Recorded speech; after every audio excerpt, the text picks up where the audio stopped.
The head of Miami police in stable condition after being shot. And Director Ramirez has dedicated nearly 30 years of his life to public service and keeping the citizens of Miami-Dade safe. After what is reported to be a self-inflicted gunshot wound. Like something out of a horror film. So that's why I wanted to see if I could identify anything or anyone that drove by on Friday. What police found inside a suitcase by the river in Delray Beach. Controversy at the border. And we will take this lawsuit all the way to the United States Supreme Court. The Texas governor defies the Department of Justice. And struggling to stay cool. Feels like an oven. This heat wave just can't seem to let up. These stories and more coming up on Newsbreak. Hello, South Florida. I'm Hawa Ezel. I'm Kelly Sanchez. Today is Tuesday, July 25th, 2023. Live from the Lee Caplin School of Journalism and Media in North Miami, this is Caplin News. Miami-Dade Police Director Freddie Ramirez is stable after coming out of surgery for self-inflicted gunshot wounds. New details around Freddie Ramirez's injuries are emerging. Caplin's Kenya Cardone reports on what led to the police director's injuries. She's in the control center this morning. Kelly Hawa, the Florida Department of Law Enforcement Commissioner, says according to the preliminary investigation, Alfredo Ramirez III, who goes by Freddie, suffered from a self-inflicted gunshot wound. This happened Sunday. The commissioner says Ramirez was involved in a domestic dispute at a JW Marriott hotel in Tampa, where the State Sheriff's Association conference is being held. He says Ramirez then left the hotel and drove on I-75, where he pulled over onto the side of the road and shot himself. He suffered serious head injuries and underwent surgery. Yesterday, the FDLE and Florida Highway Patrol held a brief press conference where they spoke about the details of the incident and Ramirez's dedication and impact in his career. Law enforcement is a demanding and stressful career and occupation. And Director Ramirez has dedicated nearly 30 years of his life to public service and keeping the citizens of Miami-Dade safe. The Miami-Dade Police Department released this statement yesterday advising, quote, "The surgery has concluded and Director Ramirez is in stable condition. We thank the community and the extended MDPD family for their prayers and support. Director Ramirez will begin his road to recovery surrounded by his family." Now, the Florida Highway Patrol and Florida Department of Law Enforcement are investigating this incident, but for now, that's the very latest. From the Control Center, I'm Kenya Cardone, Caplin News. Breaking news this morning, Florida Governor Ron DeSantis involved in a car crash. At the time the governor was working on his presidential campaign, the governor is currently in Chattanooga, Tennessee, attending a campaign fundraiser. A spokesman for DeSantis said no one from his team was injured and they appreciate the well wishes. Local residents help investigate a murder mystery as WPEC's Luili Ortiz reports bags of body parts are found. We're all neighbors. We all have to live here, and we want to live in a safe environment, and we have to help each other. Local realtor Bonita Hero looks through her Ring doorbell application on her phone.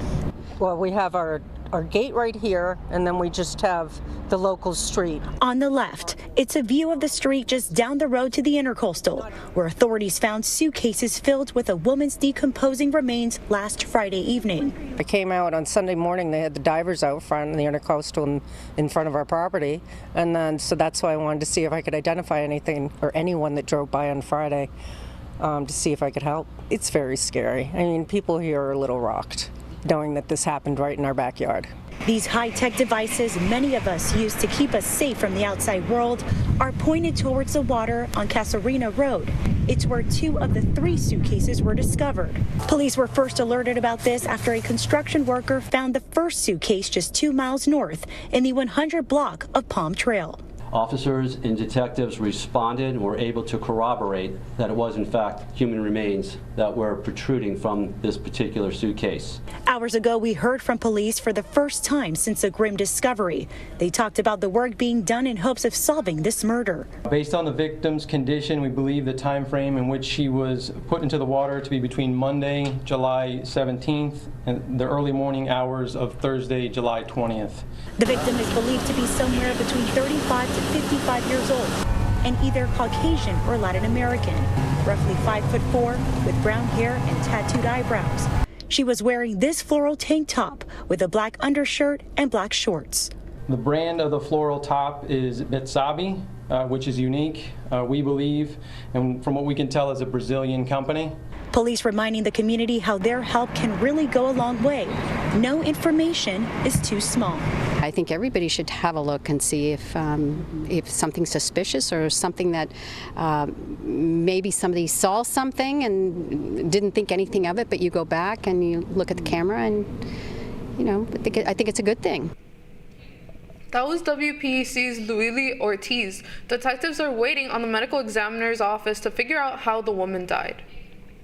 The Florida judge overseeing the Parkland shooter trial is facing a reprimand by the Florida Supreme Court this morning. The state's high court issuing its decision yesterday. Judge Elizabeth Shearer was publicly reprimanded yesterday for showing bias in favor of the prosecution. The 15-member commission said that Shearer chastised lead public official Melissa McNeil, wrongly accused one of Cruz's lawyers for threatening her child, and improperly embraced members of the prosecution after the trial. The decision was unanimous, and Judge Shearer admitted to violating Florida's Code of Judicial Conduct. After facing assault accusations, Miami Dolphins wide receiver Tyreek Hill has now resolved his dispute. In June, Hill was accused of striking an employee at Haulover Marina. The same day, he posted video and photos of his fishing outing. As a result, he was under investigation by the Miami-Dade Police Department. Yesterday, his lawyer and the lawyer of the man he allegedly hit released a joint statement to ESPN, where they said the matter was settled. Hill will begin his second training camp with the Miami Dolphins this week. The dangerous heat wave is not letting up anytime soon, as Caplin's Brian Lopez reports on dozens of heat-related records being broken. Tens of millions of Americans are struggling to stay cool during this unrelentless heat wave. Already, more than 5,000 heat records have been broken or tied in the U.S. in the last 30 days. Unfortunately, these blazing hot temperatures are expected to continue throughout August. More than 35 million people in the United States were under heat alerts Monday, after more than 35 heat-related records were broken on Sunday alone, according to the National Weather Service. Feels like an oven. Las Vegas shattered its record with a temperature of 116 degrees, and Death Valley, California, reached a daily record-breaking 128 degrees. I don't like the heat, but it's something that you have to deal with living in Arizona. It's been so hot in parts of Arizona that doctors in Maricopa County are seeing a spike in patients burned by just falling on the ground. The pavement is so hot that it only takes a fraction of a second to get a pretty deep burn. Phoenix fire crews were overflowed with phone calls to help people who couldn't escape the heat and the elderly. Put some of our IVs on ice or cool our IVs so we can cool that internal temperature quicker for those individuals. The heat wave is set to impact even more Americans this week, from the Midwest to the East Coast. It's even affecting ocean temperatures and threatening coral reefs. Parts of the Caribbean, like Belize, are already bleaching and bleaching pretty severely, and Florida is where Belize was about a month ago. With South Florida's abnormally warm waters, it puts some of the corals there at the risk of extinction. Scientists fear that without the coral, Florida could be losing a natural defense system that helps protect the coastlines from waves and flooding during hurricanes. Reporting for Caplin News, I'm Brian Lopez. Some Florida deputies spent the weekend wrangling unexpected intruders. A series of Facebook posts shows deputies from the Flagler County Sheriff's Office responding to multiple reports of alligators in residential areas. That's near Jacksonville. One post says there was a 5-foot gator in an area where kids frequently play. It also says deputies took care of business until a trapper arrived. In another post, they captured a baby alligator from a resident's driveway and relocated it to a nearby canal. The Rock makes a historic donation to help screen actors during their strikes. That's still ahead, and so is this story. The one person that is sowing chaos is Governor Abbott. That's what he continues to do, political stunts in an inhumane way. Texas's governor is making trouble on the border as Justice Department looks for a fight. Newsbreak will be back in 2 minutes.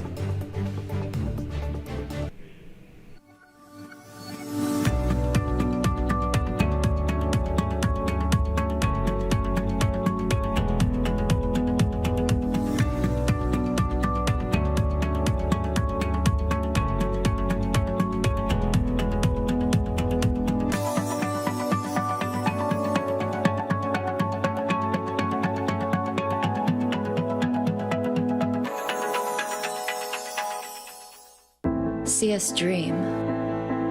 See us remember. See us protest. You matter. Your feelings matter. Your identity matters. Everything about who you are matters. See us fight back. See us rebuild. See us shatter stereotypes. See us inspire. See us united. See us now. There are 16 million children struggling with hunger in America. That's 1 in 5 daughters, sons, neighbors, and classmates who don't know where their next meal is coming from. Yet billions of pounds of good food go to waste every year. It's time we do something about it. Feeding America is a nationwide network of food banks that helps provide meals to millions of kids and families in need. Visit feedingamerica.org to help them feed even more. Together, we can solve hunger. Together, we're feeding America.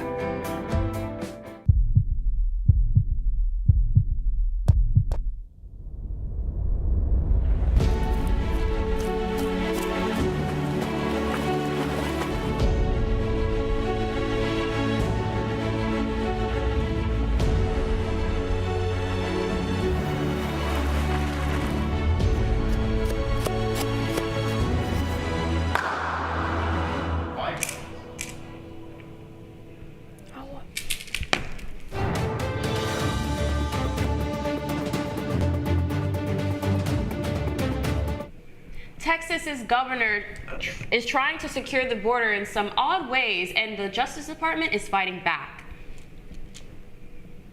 A battle between Governor Abbott and the Justice Department might be heading to court. As CNN's John Loring reports on the drastic measures taken by Texas to secure the southern border.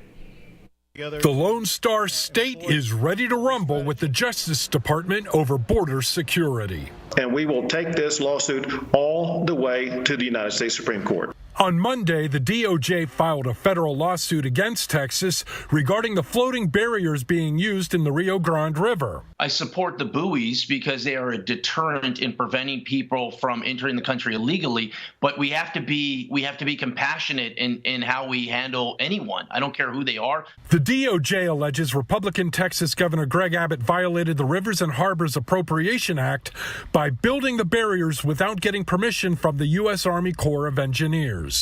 The only person, the one person that is sowing chaos is Governor Abbott. That's what he continues to do, political stunts in an inhumane way. Abbott, who has already rejected a DOJ request to remove the barriers, isn't showing signs of backing down. In a letter to President Joe Biden, Abbott wrote, quote, "Texas will see you in court, Mr. President." He's literally operating in bad faith. That's what this governor is doing. While we're trying to fix and deal with an issue, a broken system, an immigration system that has broken for decades, and he's undermining it. I'm John Lawrence reporting. In the midst of the Hollywood strike, one of the best paid actors is stepping up to show solidarity. Dwayne Johnson has donated the largest amount ever given to SAG-AFTRA's foundation. The foundation supports actors when they aren't earning income, like now due to the strike. The foundation isn't saying how much The Rock donated, but it's more than $1 million and is said to be enough to help thousands of actors keep food on the table. You're watching Newsbreak, and we are coming right back. Severe weather can strike anytime, anywhere, but there's a simple way to stay safe. Hey, Jim Cantori here. I stay safe in dangerous weather by planning ahead. You can stay safe too with a few easy steps. Build an inexpensive kit with supplies for your family's needs. Write down important information like phone numbers and medications. Always talk with your family and remember any pets in your planning. Be ready, be safe. Start your plan today at ready.gov/plan.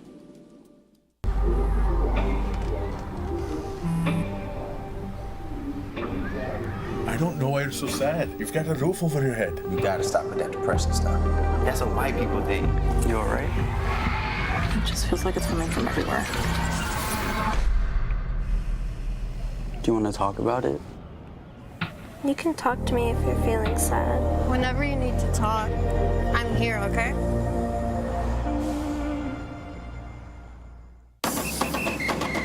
If you're buzzed and doing this,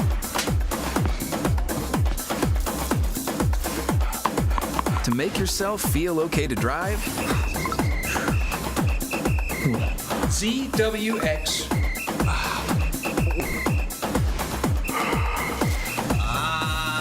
You're not okay to drive. YGKLVW. Regular you.